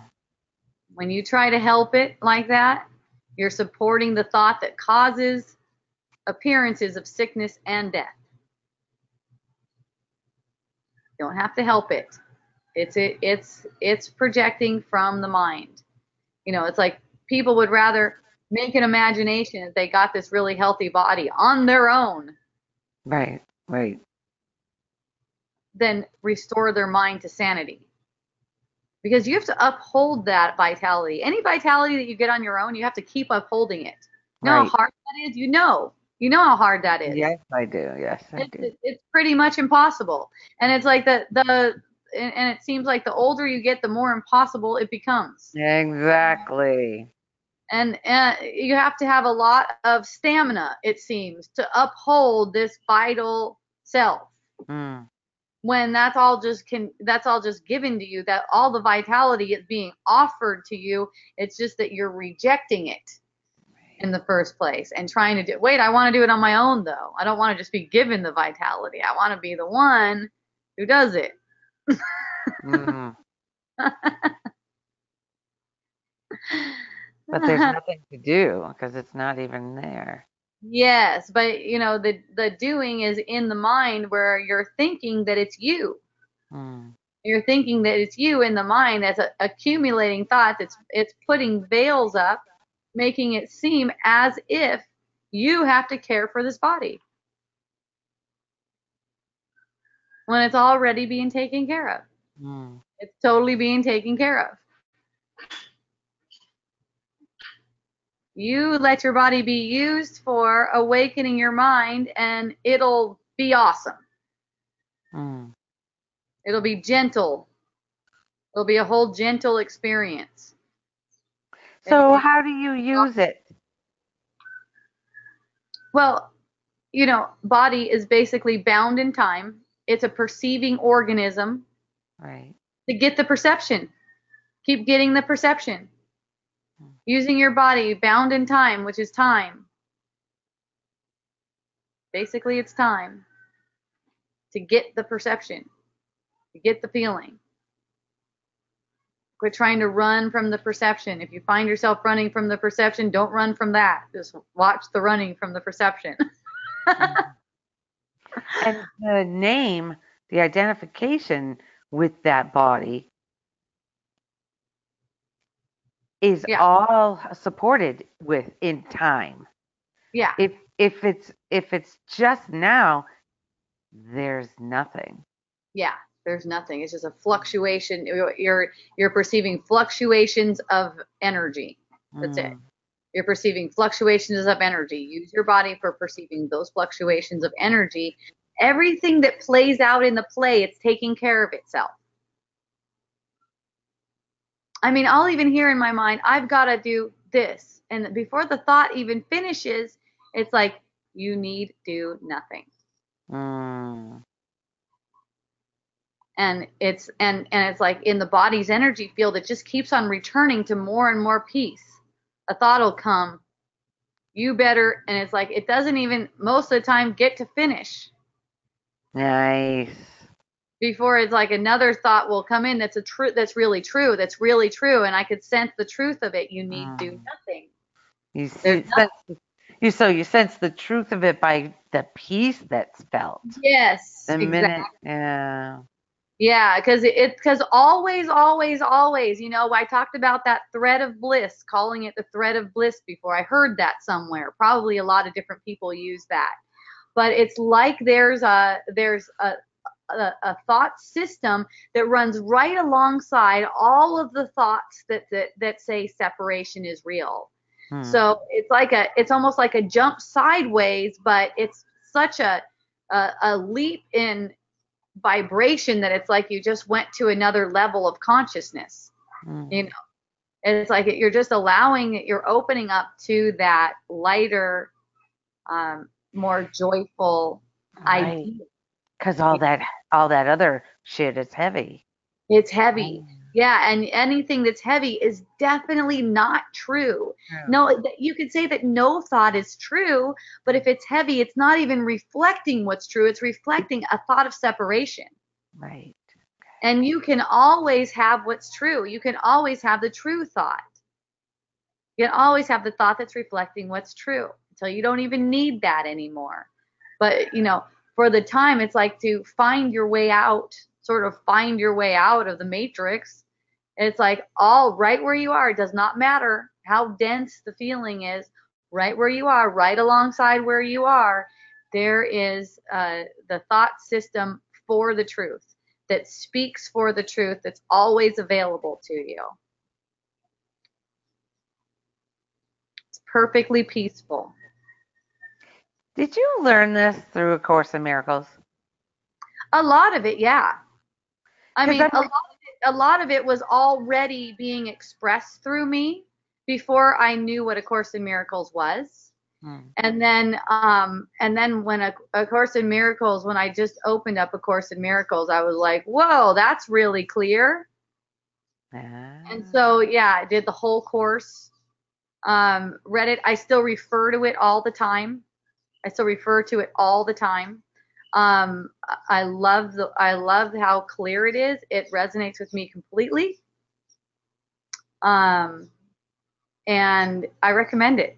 Ah. Have you read The Disappearance of the Universe by Gary Renard? Yes, I have. That's what I'm And listening that's to right awesome too. Yeah, And that's really he's awesome. from Maine. I met him when he Oh, first, yeah, when he first read it. When he was telling me that, if he broke his arm, it isn't real. I was like, I stood up and I was like, if I broke my arm, you mean to tell me that that's not real? And he's like, yep. And I'm like, what? This was back, oh Jesus, 15 years ago. okay. And I was like, wow, this guy's whacked. I bought This the is I what? bought bought the CDs and everything, and the discs of him reading it and Arten and Persa's voices, and I listened to it, and it resonated to some degree. But I just started listening again this like Monday, and it seems different now. Uh-huh. Yeah, you see how it is? You see how it is? Yeah, well, I'm literally on the first CD, but it's uh, things that I don't even remember hearing him say the first time I'm picking Yeah, up now. Yeah. So, that's that's it. oh, yeah. Yep. And it's interesting how things like that will come back around. Um, I was Yeah. reading one guy. I think that part of his name is Maharaj or something like that. Hmm. Some years ago, and I got so triggered when I heard him say something like the world is. I don't know how he said it, but it was something like what I'm sharing with you now. The world of, you know, and Nisargadatta. close it and put it away. I was like, oh, this is so unfeeling, so uncompassionate. What a way. And then it's like I always remember back to that and go, oh, I get it now what that dude was saying. It's like the ego puts up all these defenses, and to hear something like that, it's insulting to the ego. It's Yeah. actually insulting. That's Mm. why you're like, there's actually a lot of material. Actually a lot of material available that speaks to the same kind of thing, but you don't find out about it until you're ready. Course in Miracles was written the year I was born, 1972. I didn't hear about that thing till, I don't know, like 4 or 5 years ago. I was like, where's this been? It's funny. Okay, so Julie said, my friend had a full-blown awakening from reading Disappearance of the Universe. Yeah, Disappearance of the Universe is pretty heavy duty. That's really awesome. Yeah. Yeah, like Well, that one. That one's real good. Recommended. Well, So, The Biology of Belief. Anyone? Since we're on books, The Biology of Belief. biology. Okay. Yeah, that one's really good. So, biologist point of view. Ooh. Yeah. Okay. Well, that Nisargadatta Maharaj, he wrote Oh, I good. am. You can say it. He wrote I am that. Okay. That's very famous. Okay. That's, I don't know if I was reading that or what I was reading from him, but it was triggered like a mofo. So I totally get it when people get triggered by and you what put I'm. it down. Yeah, totally. I mean, it's hard to take. That's very insulting to the ego. Which is The ego good. that. Yeah, it's good when you're ready for it. When you're Mhm. not ready for it, it's insulting. It's like, how dare she say that? Yeah. Yeah, totally. That's why, I get it. I was in the same boat before. Mm. Those beliefs, you want to defend them till the end. Yes. Yes, especially, the part about uncompassionate. The Mhm. uncompassionate one. That one is the one that, gets people so scared. I won't will be I won't be able to relate with people if I'm not feeling upset at normal things that make people feel upset. Right. And it's like, that's not my experience at all. We have a different way of relating. We're communicating more than projecting. Mm. It's a different way of relating. Mm. But that was also the argument that came up in me too when I read, maybe it was I am that, I don't know. When I read that, was the kind of argument that came up in me. Gosh, how so unfeeling. Right. So unfeeling to see that the world isn't real. It's going to make me a narcissist. That's the latest. That's the biggest fear. It's going to make me into a narcissist that I only care about myself, you know? And it's like, well, it is all yourself. It is all yourself. It's all a projection of the self. But what occurs is it's not like you care so much about this little self or care for it, um, more than you would care for anything else that arises in your perception, because it does arise in your perception. It's like you only care to express the spirit. You only care to express the spirit within you, as who you are. You're not interested in expressing as a perception projecting anymore. Mm. Ego, that's very scary, because you're not feeding fear to the ego anymore. If you're not feeding fear to the ego, the sense of separation doesn't have anything to keep it together. Like the glue is gone. That's what I want. So even the sense of space between us, it just collapses, and there's only love left. Mm. It's the most compassionate it's the most compassion you can have, let's say that. Not the most compassionate you can be. It's like the most compassionate that you can have. The most compassion you can have is what you share. That's what you be. is what you allow for yourself. You can only be what you allow yourself. Can only be that compassionate. Like if you hold a grudge that maybe you dated guys and they've all been dicks. No, all the guys you dated have been dicks. If you hold a grudge like that, then you're never going to be able to see that it's your projection.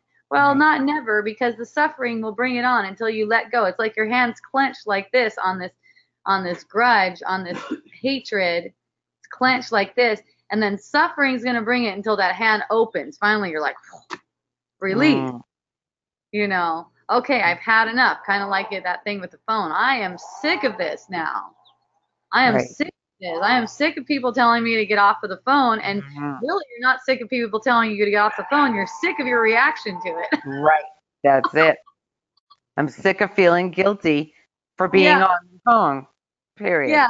So the same thing, like if you decided everyone with a penis is fucked up and you can't live with anyone with a penis, then, you know, you're limiting yourself, projecting that onto yourself, projecting that kind of disgust onto yourself, and making it as if that's really true, as if that's how it is. You have to get away from that. Can't even imagine thinking that. Some of my best friends are guys. Well, you know, there's all different ways. There's all different ways that the ego presents itself. You know, I could definitely imagine that. I could definitely imagine that because, for one thing, there's a conditioning that, you know, when you have a partner and your partner says, "Hey, why'd you do it like that?" that they're being controlling. See? Yeah. There's an idea. Oh, and then it's like, oh, and it's a feeling like you have to answer to them. That's not them. They're not really doing that. That's you. Right. You decide. Hey, why'd you do it like that? You can either get defensive or I'm usually the one saying that. Okay. Perfect. Why'd you do that? Yeah. Yeah. Perfect. So you know, from your husband's point of view, he would either buy into it and feel defensive about it, get into a defensive posture. Does he get into a defensive posture? Yeah. And so, you know, he may have that idea that women are a pain in the ass. Yeah, he does. He may hold the idea this is how women are. Yeah. Especially the past weekend we spent with 2 other couples. Yeah, so that's how the conditioning is, to feel as if that person or that whole or that whole gender is fucking you over. So you need to get away from that whole gender. Either that or you just need to put up with them. You know. Right. But it's not seeing that it's all within your own perspective that you have to take it like that, because otherwise that could be playful. Hey, why'd you do it like that? And then, you know, I don't know. Out of your mouth or anything like that. It's like, I don't know. I'm watching the show just like you are. Like, you know, it's like it's the sense of that in your heart. It's not what comes out of your mouth. What comes out of your mouth is automatic. It's the sense of that in your heart. When someone asks you that and you sense a defensiveness, it doesn't mean guys are assholes. It doesn't mean they're controlling or anything like that, or girls, whatever. Right. It's just an opportunity for you to see through that, to look right through that, and, you know, and respond in your own heart, hold in your own heart. Nothing is happening. I haven't done anything, and they're not really saying that to me either. Holding that space and peace in your own heart, and then that allows the expression to be an expression of peace. See? That's what allows it to be an expression of peace. Then it's not trying to run away or trying to avoid them or put them down or change them. And that's one thing I noticed about my husband early on. He was so sweet, you know. Like if I'd get upset or something, he'd try to change. And then at one point I realized I don't really want him to change though, because that's not helping me. Right, right, right. It really isn't helping me. I just want him to be how he is, you know. And you becoming Yeah, because I like to see how it evolves on its own, not with me interfering. right. I like to see how it goes. It's fun. That's the fun, to see how it goes, not to try to control it. Right. And it's like there's a trust too that I'm going to be with whoever I need to be with. I'm going to be with whomever is necessary for, is the most beneficial, most efficient for restoring the mind to peace. It's like we're in a partnership to restore the mind to peace, that's all. Right, right, right, right. And if I find myself even thinking, why did he do that? That's exactly where the compassion is allowed to come in Mm, for me. Because if I'm thinking, why did he do that? Right now, I'm projecting guilt. mm-hmm. Why did he do that? Shit. What am I asking? What am I asking? I put him there like that. What am I asking? This is ignorance. Why did he, Mm. He why, didn't. why did I put him there like that? Why did I make him like that? So I could get this feeling right now. Mm. That's where the compassion can come in. And then I won't find myself asking, why did he do it and do that and stuff like that. It would be more like, wow, thanks for doing that. Whether it appears to be good or bad, it's like, wow, thanks for doing that. Mm. And what occurs and what the ego will not want you to believe is that you get more and more good this way. The ego will get you to believe the opposite. Mm. Like if you don't speak up and say that, hey, why are you doing that? Hey, why are you doing that? That is gonna be you're gonna get more bad if you don't do that. Mm. See? Like that's gonna lead to something good. Saying, hey, why did you do that? It's Mm. not gonna happen like that. Mm. Right, because it automatically projects guilt onto them. Yeah. And that's not, they don't want to feel that either. Yeah. So they're gonna feel that it's gonna make your relationship tumultuous. That's why most couples can't be together all the time. Right. They spend some time together and it's exhausting. Mm-hmm. Like, oh shit, Mm-hmm. that was hard. Well, this weekend that we just went on, it rained the whole 3 days. I mean, we're talking major windstorm. We lost the power. It was we were all stuck inside the whole time, basically. So there was a lot of interaction. There was a lot, no way to run away. Oh, that's so great. And this same girl, we were playing Cards Against Humanity, which is a pretty crass, it's a pretty crude Hmm. game. But it's fun. Well, this same girl, the concussion girl, or whatever, she took offense, to, and she got up and she stormed out of the room. She's like, I can't do this anymore. So of course, the the guys are all like, what the fuck? Because they're being uncomfortable, not liking it. So their minds are blaming her outburst. And I saw clearly it's her outburst had nothing to do with any of us. It was just what was going on in her. Yeah, So, and it's being perceived in you. right, Even her right, outburst is being perceived in you.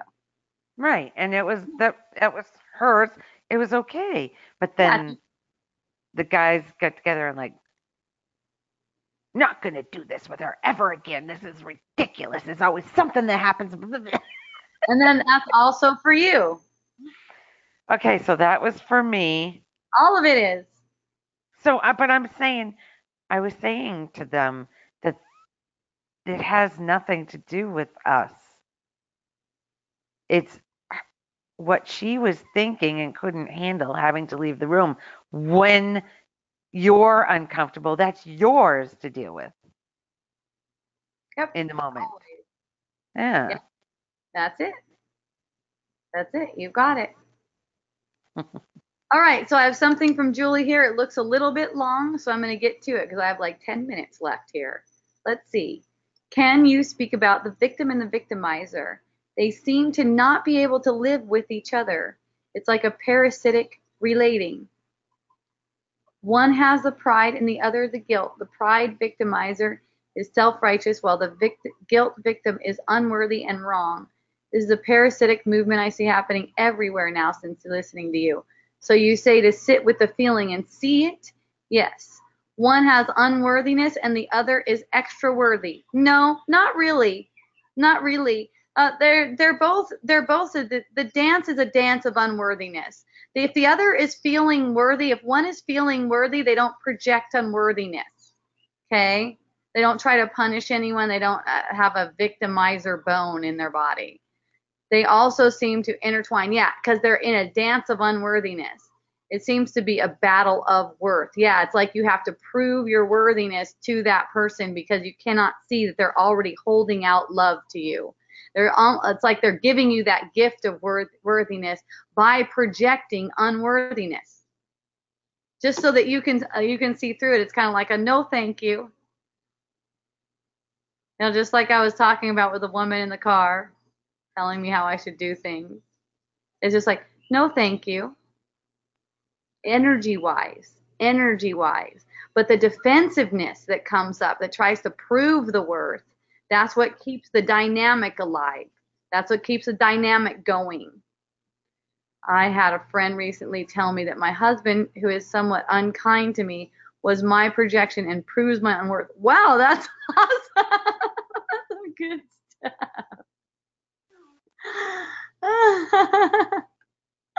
Well, let's just get one thing clear, and that's that the illusion proves nothing. Perceptions prove what is not true. Okay? Perceptions prove nothing. They have no power to prove anything. Okay? It made me feel guilty for not being worthy.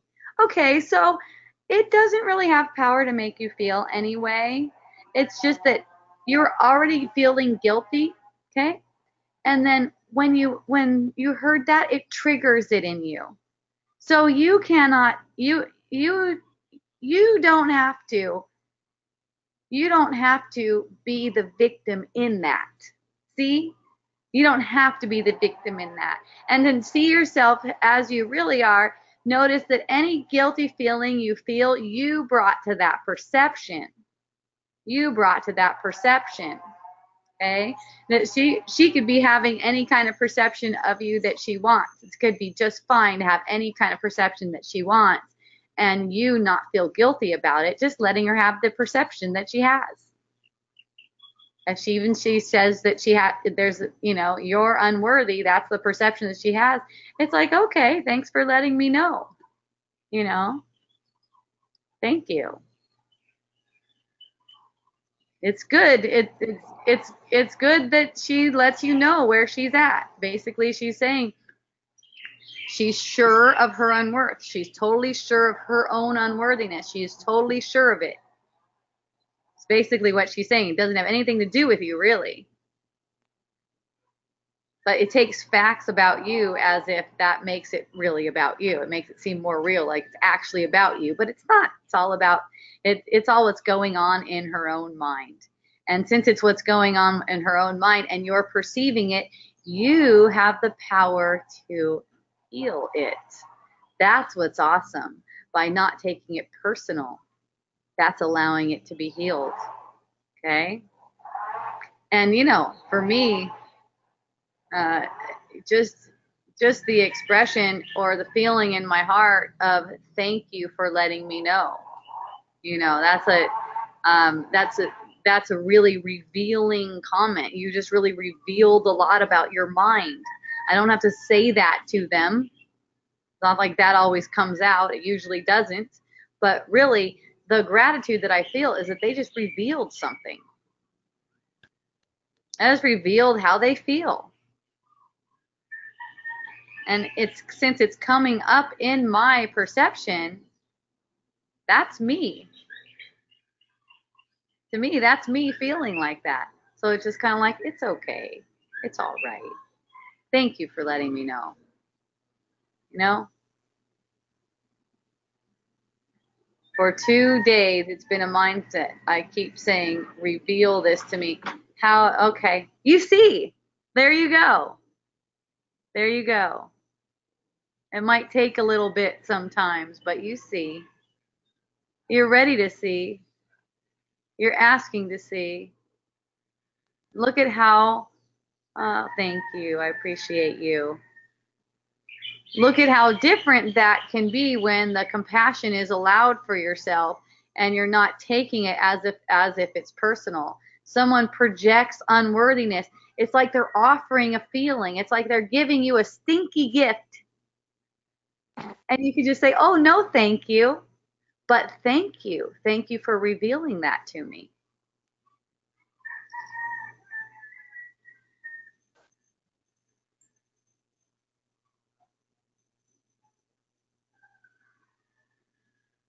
I have horrible internet connection, so I won't raise my hand. I'll write instead. I guess I didn't announce that the time doesn't change in Hawaii. Yeah. So is that Holly? No, that's Yulia. I'm Oh. not sure is Holly Yeah, on? Holly's on now. Yeah, Yes. Holly's on. Yeah. Yeah, But that's Yulia. she She's didn't right. know. Yeah. Holly didn't know about the time change either. Yeah. No, So Hawaii change. Hawaii and Arizona don't change. Yeah. Yeah, I just learned that it's the two states. Wow. So there's no victim and victimizer kind of dynamic. And even if you think that you see that, it's not real. So since it's not real, you don't have to believe in it. And when you don't believe in it, you'll see how you can express in a way that demonstrates that it's actually not real and it's healed.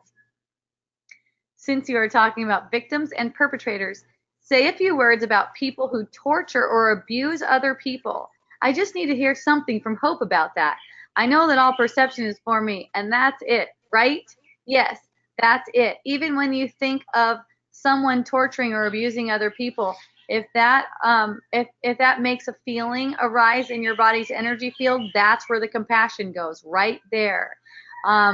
Why do people torture and abuse people? Because they feel tortured and abused. That's the only reason that they would act out like that. They believe thoughts of separation. Believing thoughts of separation, there's degrees of believing this, but in believing thoughts of separation, it gets really heavy to the point where you feel like you need to kill someone. And I've had that urge myself, the urge to kill someone. I've had that urge come up in my own mind, and it's really wonderful when it could be met with compassion, and I've heard from someone who said, I just want to kill people. And it's like okay, that's okay, and meeting that without fear. There doesn't need to be a fear of it, because for one thing, no one's going to get abused, no one's going to get tortured, no one's going to get raped unless it's under their own authority from a higher place in their mind. Okay, it's like something that they want for awakening the mind. They want it for awakening the mind. That does not mean that they deserve it. Okay, you only deserve good. They do not deserve it. They do not deserve it. Okay, but you can bet that they set that up. They set that up for themselves. They set that up for healing the mind, because from the higher perspective, beyond the perception as an individual, it's all for awakening the mind. And nothing is happening. Nothing is happening. It's on the screen. It's happening on the screen of consciousness only, which is nothing. It's like a mist passing. But whatever experience is, whatever we're perceiving, has so much effect. It's effectively awakening the mind. It's effectively restoring us to where we already are, restoring our awareness to where we are. instead of in a dream. More specifically about the perception of injustice, as in these bad people torture other people. Why? How can they? So that's all just coming up as a way of justifying a tortured feeling. Okay? These bad people torture people. That thought triggers a feeling within the body. It's a tortured kind of feeling. Okay? And that's what it's for. Get the perception of it. It won't be so attractive. It won't be so attractive to you anymore. It's not happening. No one is really being tortured. There's no torturers and no one is being tortured. Okay? The thought is occurring to you only for bringing up the feeling that's already there so that you can see it. So when you recognize that's what it's for, you can use it. Use it. Then it becomes healing. Whatever it is becomes healing. I can hardly hear you, but I am hearing enough to understand the point. We'll hear it all in the recording later. Well, hooray! And now it says 5:01 on my clock, and my battery's almost dead, and I'm super stoked for these hours we spent together. I love you so much. I appreciate you. Thank you so much for coming on. And Lori, you're so awesome. Thank you so much for dialoguing with me all the So time. are you. I appreciate you too, big time.